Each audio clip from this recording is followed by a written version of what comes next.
ये कहानी परियों के देश की है। परियों के देश में श्वेत घटी में हिमासुर नाम का एक राक्षस रहता था।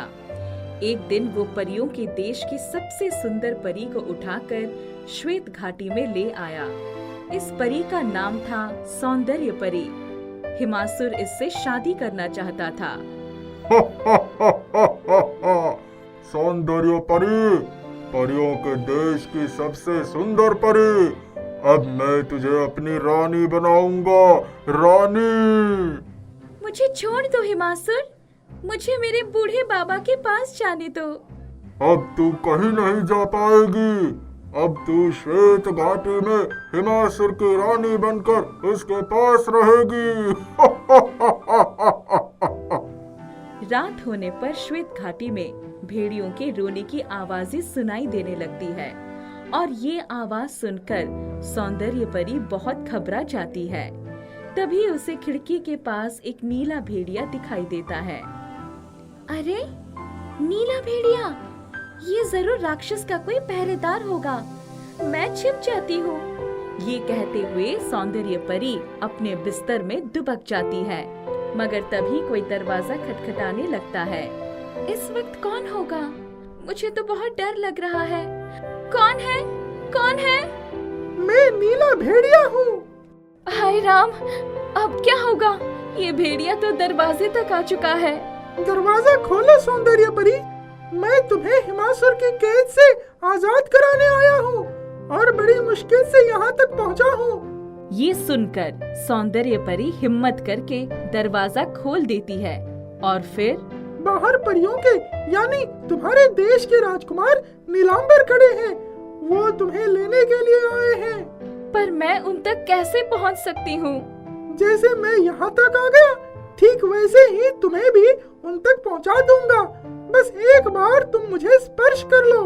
नीले भेड़िए के ये समझाने पर सौंदर्य परी उसका स्पर्श कर लेती है और फिर उसी पल वो भी एक भेड़िया बन जाती है। अब हम राक्षस हिमासुर के महल से बाहर कैसे निकल पाएंगे? अब हम एक दूसरे के सिवा किसी और को दिखाई नहीं देंगे। आओ चले। उसके बाद नीला भेड़िया सौंदर्य परी को लेकर जंगल में पहुंच जाता है और राजकुमार नीलांबर से मिलवाता है। सौंदर्य परी, ये आपके देश के राजकुमार नीलांबर हैं। अच्छा, हमारे राजकुमार तो बहुत सुंदर है, पर पहले मुझे भेड़िए से परी तो बना दो। मुझे फिर से स्पर्श करोगी तो अपनी असली रूप में आ जाओगी। अच्छा, ये बात है। फिर सौंदर्य परी जैसे ही नीले भेड़िए का स्पर्श करती है तो तुरंत अपने असली रूप में आ जाती है और उसे देखते ही राजकुमार नीलांबर, अरे तुम तो कुदरत का करिश्मा हो सौंदर्य परी। हमारे परियों के देश में चिराग लेकर ढूंढे तो भी तुम्हारे जैसी परी नहीं मिलेगी। आपके मुंह में घी शक्कर राजकुमार नीलांबर। उनके इस तरह बातें करते देख नीला भेड़िया घबरा जाता है और उन्हें समझाता है। राजकुमार नीलांबर, आप दोनों पर खतरा मंडरा रहा है। जब तक आप दोनों श्वेत घाटी के जंगल को पार नहीं करते, तब तक हिमासुर कभी भी पकड़ सकता है। तो अब क्या करें दोस्त? मैं घोड़ा बन जाता हूँ और आप दोनों जल्दी से मुझ पर सवार हो जाओ। अब बिल्कुल देर मत करो। ये कहकर नीला भेड़िया सफेद घोड़ा बन जाता है और फिर नीलांबर और सौंदर्य परी उस पर सवार हो जाते हैं। घोड़ा बर्फीले जंगल में तेजी से दौड़ने लगता है, मगर तभी हिमासुर के सैनिक भेड़ियों के रूप में उनको घेरते हैं और फिर एकाएक सैनिक बन जाते हैं। अरे, हमसे बचकर भागना इतना आसान नहीं है। हिमासुर, हमें जाने दो और सौंदर्य परी पर अत्याचार मत करो। सौंदर्य परी को छोड़ो, अपनी चिंता करो राजकुमार नीलांबर। वो तो जीवित रहेगी, मगर तुम नहीं। फिर जैसे ही सैनिक सौंदर्य परी और राजकुमार नीलांबर को गिरफ्तार करते हैं तो घोड़ा बना नीला भेड़िया अचानक अदृश्य हो जाता है। सैनिक सौंदर्य परी को तो राक्षस हिमासुर के महल में ले आते हैं, मगर राजकुमार को वही जंगल में मारकर फेंक आते हैं। नीला भेड़िया राजकुमार नीलांबर की लाश पर रोते हुए, मुझे क्षमा करना दोस्त, मुझ में तुझे बचाने की शक्ति नहीं थी। वो हिमासुर बहुत बड़ा जादूगर है। ये कहकर नीला भेड़िया वहाँ से चला जाता है और फिर रास्ते में उसकी मुलाकात एक महात्मा से होती है। हे महात्मा जी, क्या आपके पास जीवनदायी पवित्र जल है? हाँ है, पर तुम्हें इसकी क्या जरूरत है भेड़िए?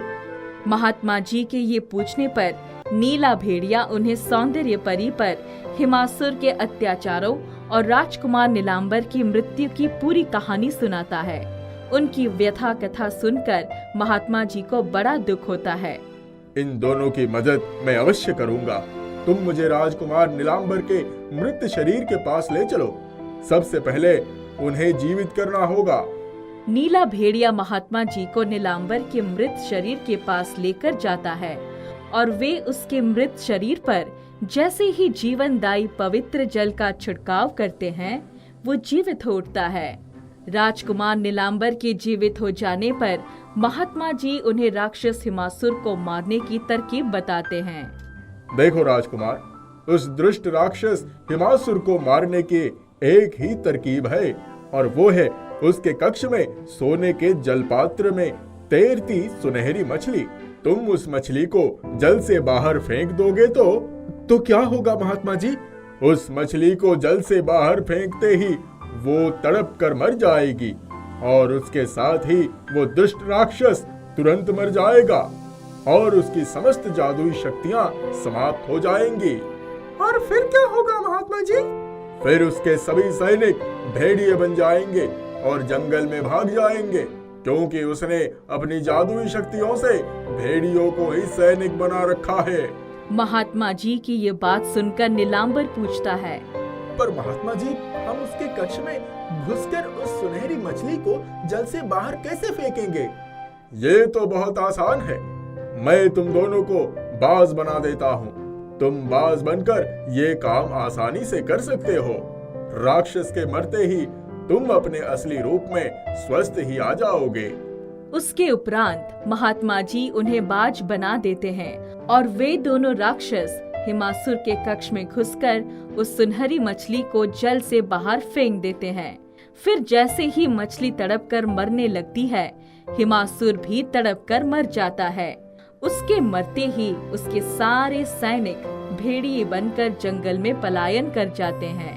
राजकुमार नीलांबर, आपको जीवित देखकर बहुत खुशी हुई। मैंने तो सोचा था कि अब हम कभी मिल ही नहीं पाएंगे। सौंदर्य परी, ये तुम्हारा प्रेम ही था जिसने हमें जीवित रखा, क्योंकि अब हम आपसे अथाह प्रेम करने लगे हैं। हम भी आपके बिना नहीं रह सकते। आप दोनों को खुश देखकर हमें भी बहुत खुशी मिल रही है। हम सदा तुम्हारे आभारी रहेंगे दोस्त। फिर नीले भेड़िए से विदाई लेकर राजकुमार नीलांबर सौंदर्य परी को लेकर अपने परियों के देश लौट आता है। परियों के राजा और रानी नीलांबर और सौंदर्य परी का विवाह करा देते हैं और फिर इस तरह वे दोनों खुशी खुशी रहने लगते हैं।